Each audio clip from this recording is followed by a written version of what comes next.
Upcoming ఎపిసోడ్‌లో రాజుని పెళ్ళికొడుకు కింద వాళ్ళ అక్క ధనాలు అలంకరించి తీసుకొని వస్తూ ఉంటుంది. శ్వేతని వాళ్ళ అమ్మ వాళ్ళు పెళ్ళికూతురు కింద రెడీ చేసి కిందకి తీసుకొని వస్తూ ఉంటారు.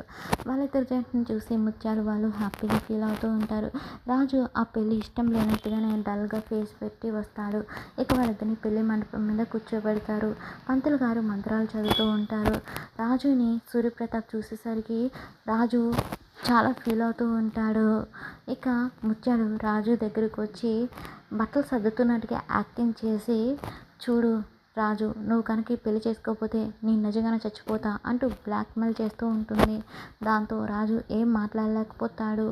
ఇక రాజు ఒకసారి ముత్యాలు మొహాన్ని చూడగానే గతంలో నేను రూప లేకపోతే బ్రతకలేను, నేను కూడా చచ్చిపోతానని చెప్పి ముత్యాలతో అన్నప్పుడు, అలా అయితే నేను ఇప్పుడే చస్తాను, నా శవాన్ని దాటుకొని వెళ్ళి నీకు నచ్చిన వాళ్ళతో ఉండు అని చెప్పి ముత్యాలు అన్న వార్నింగ్ గుర్తొస్తూ ఉంటుంది. దాంతో రాజు పెళ్లి పీటల మీద ఏం చేయలేక నిస్సహాయ స్థితిలో ఉంటాడు. ఇక అప్పలాడు కూడా ముత్యాలు ఎక్కడ చనిపోతుందని భయంతో ఏం మాట్లాడలేక మౌనంగా ఉంటాడు. పెళ్లి జరుగుతూ ఉంటుంది. మంత్రాలు చదువుతూ ఉంటారు. రాజు నిర్లక్ష్యంగా ఉండడంతో శ్వేత రాజు దండం పెట్టుకో అంటూ కంకణం అది కడుతూ ఉంటుంది. ఇక అప్పుడే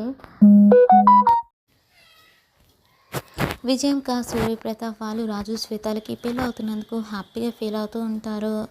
అప్పుడే రేణుక వాళ్ళ అమ్మ రేణుకని తీసుకొని పెళ్లి మండపానికి వచ్చి జరుగుతున్న పెళ్ళిని చూసి ఏంటి వదిన నువ్వు చేస్తుంది అని చెప్పి అడిగేసరికి, ఏంటి వదిన మీరు రాకుండానే పెళ్లి జరిగిపోతుందని చెప్పి ఫీల్ అవుతున్నారా అని చెప్పి ముత్యాల అంటూ ఉంటే, నా కూతురు జీవితం బుగ్గుపాలు చేయకుండా ఆపమని అడుగుతున్నా అని అనేసరికి, ఏంటో సూటిగా చెప్పు వదిన అని చెప్పి ముత్యాల అంటుంది. సూటిగానే కదా చెప్తున్నాను, నువ్వు 2 కిడ్నీలు పాడైపోయి హాస్పిటల్లో ప్రాణాపాయ స్థితిలో ఉంటే నీకు కిడ్నీ ఇచ్చి నీకు ప్రాణభిక్ష పెట్టింది నా కూతురు కాదా అని చెప్పి అడుగుతూ ఉంటుంది. అవును, నీ కూతురే నాకు కిడ్నీ ఇచ్చింది నిజమే, అయితే దానికి మీకు ఎంత డబ్బు కావాలో చెప్పండి ఇస్తాను, అయితే ఇప్పుడు కాదు ఈ పెళ్ళి జరిగిన తర్వాత అని ముత్యాలు అనేసరికి, ఏంటో దాన్ని నువ్వు డబ్బు ఇచ్చేది మేము తీసుకునేది అని చెప్పి ఇక అంటూ ఉంటే, పెళ్లి జరుగుతుంది కదా ఇక్కడ గొడవ చేయొద్దని చెప్పి ముత్యాలు అంటూ ఉంటే, మేము ఇక్కడికి వచ్చింది పెళ్లి చూసి పెళ్లి భోజనాలు చేసి వెళ్ళడానికి కాదు, నా కూతురుకి 2 కిడ్నీలు మోయడానికి బరువయ్యి నీకు కిడ్నీ ఇవ్వలేదు, నీకు కిడ్నీ ఇస్తే అప్పుడు నీ కొడుకుని తనకిచ్చి పెళ్లి చేస్తామనే ఉద్దేశంతో తన కిడ్నీ నీకు ఇచ్చింది అని అనేసరికి ఆ మాటకి శ్వేత షాక్ అవుతుంది. అంటే రేణుకకు కూడా రాజు మీద కన్నున్నదన్నమాట. అయితే ఇంతవరకు నాకు హెల్ప్ చేస్తున్నట్టుగా యాక్టింగ్ చేస్తూ తను తనకే హెల్ప్ చేసుకుంది అని చెప్పి శ్వేత అంటుంది. అయితే కిడ్నీ ఇచ్చింది రాజు రూప అన్న విషయం తెలుసుకున్న రాజు ఏమో ఈ విషయం చెప్దాం అనుకుంటాడు. కానీ కనీసం రేణుక వల్లైనా సరే ఈ పెళ్ళి ఆగుతుందేమో అని చెప్పి ఆలోచిస్తూ ఉంటాడు. ఇక అక్కడే ఉన్న డాక్టర్, ఇదేంటి కిడ్నీ ఇచ్చింది ఈ అమ్మాయి కాదు కదా, మరి ఈ అమ్మాయి కిడ్నీ ఇచ్చినట్టు ఎందుకు నాటకం ఆడుతుంది అని డాక్టర్ అనుకుంటూ ఉంటుంది. ఇక అక్కడే ఉన్న సుమ, అసలు కిడ్నీ ఇచ్చింది రేణుక కాదు, కానీ ఎంత పెద్ద డ్రామా ప్లే చేస్తుంది అని చెప్పి మనసులో అనుకుంటుంది.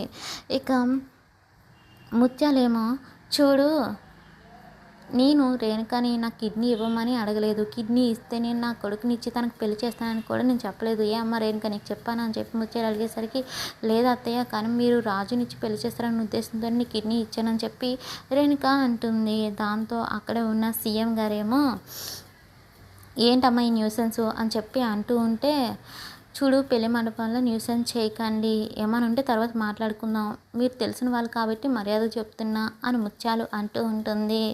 ఏంటది నేను ఊరుకునేది, నా కూతురు నీకు చేసిన సహాయానికి నువ్వు చేసే మేలు ఇదేనా అంటూ రేణుక వాళ్ళ అమ్మ అనేసరికి, చూడు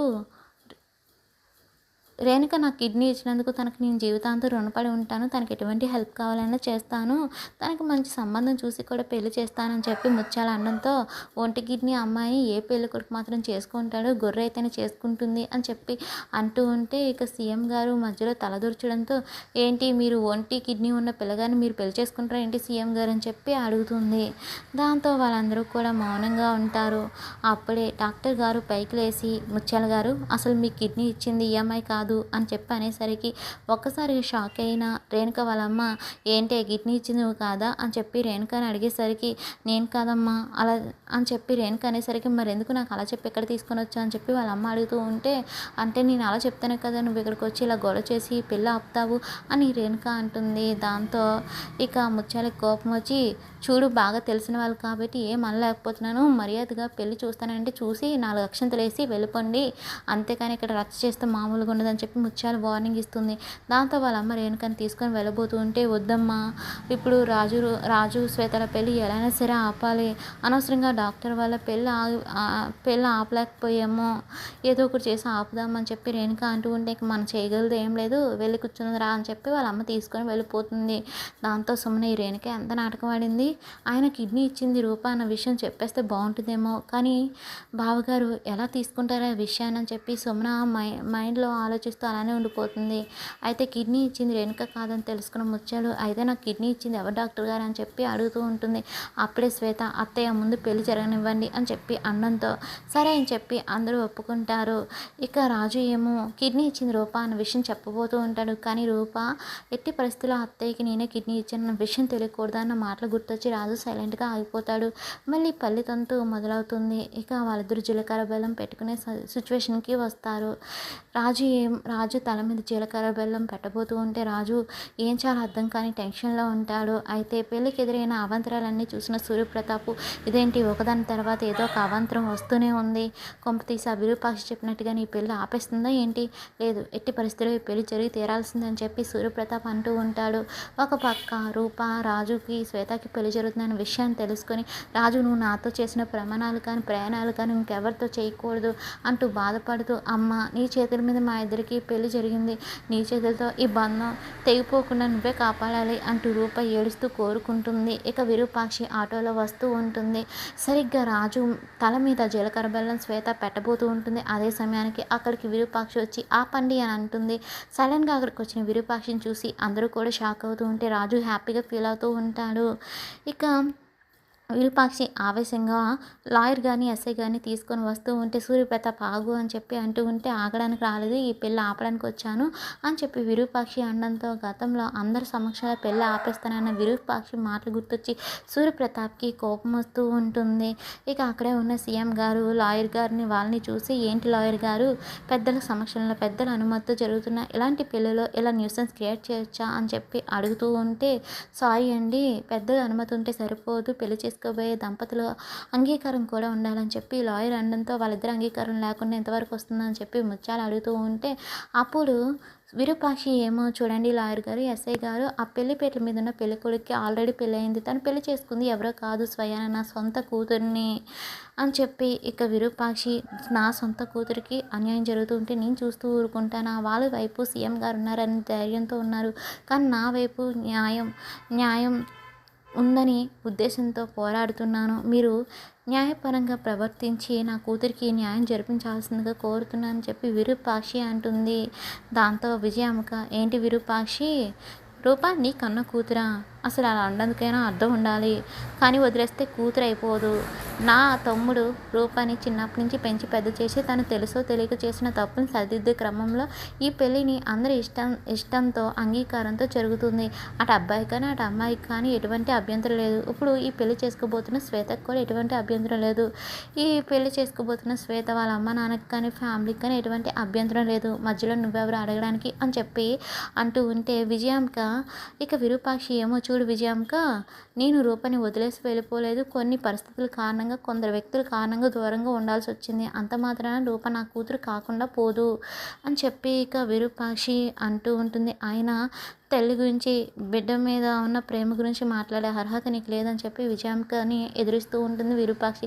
దాంతో సూర్యప్రతాప్కి కోపం వచ్చి, ఆ అర్హత నీకు కూడా లేదు అంటూ ఇక ఎస్ఐ గారికి లాయర్ గారికి ఏం చెప్తారంటే, నా కూతురి మెడలో తాళి కడుతున్నప్పుడు తను స్పృహలో లేదు, అసలే ఆ పెళ్ళి పెద్దల అంగీకారం లేకుండా జరిగింది, అయితే నా కూతురి జీవితాన్ని నాశనం చేయాలనే ఉద్దేశంతో కొంతమంది తన స్పృహలో లేని సమయంలో తన మెడలో తాళి కట్టించారు, కాబట్టి పెద్దల సమక్షంలో పెద్దల అంగీకారంతో ఈ పెళ్ళికి నా కూతురికి ఎటువంటి సంబంధం లేదు అని అంగీకార పత్రం రాసిచ్చిన తర్వాతే ఈ పెళ్లి అంతా మొదలైందని చెప్పి సూర్యప్రతాప్ అనడంతో లాయర్ అండ్ ఎస్ఐ గారు సైలెంట్‌గా ఉంటారు. దాంతో ఇక విరూపాక్షి ఏమో ఏమండి ఒక రాష్ట్రానికి ముఖ్యమంత్రి కదా మీరు.